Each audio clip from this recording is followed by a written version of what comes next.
Değerli izləyicilər, videonu bəyənib kanala abunə olun ki, hər kəs son xəbərlərdən anında məlumatlansın. Günəşdə baş verən güclü partlayışdan sonra yaranan fırtına yer kürəsinə çatıb, alimlər gözlənilməz qütb parıltıları və GPS simlərində ciddi problemlər ola biləcəyi ilə bağlı xəbərdarlıq ediblər.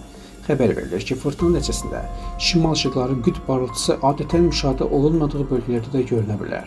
Eyni zamanda peyk əsaslı rabitə şəbəkələrində və GPS simlərində nasazlıqların yaranma ehtimalı yüksəkdir. Alimlər həmçinin bildiriblər ki, yaxın günlərdə aktiv günəş ləkəsi bölgəsindən yeni alovlanmaların baş vermə ehtimalı yüksəkdir və bu alovlanmaların yer istiqamətində yönələ biləcəyi istisna olunmur. Daşkəsənin Əmirvar kəndində şəlalə donub. Xəbər verilir ki, rayonda bu şəlalənin donması nadir hadisə hesab olunur. Əsrarəngiz mənzərə yaradan görüntüləri təqdim edirik.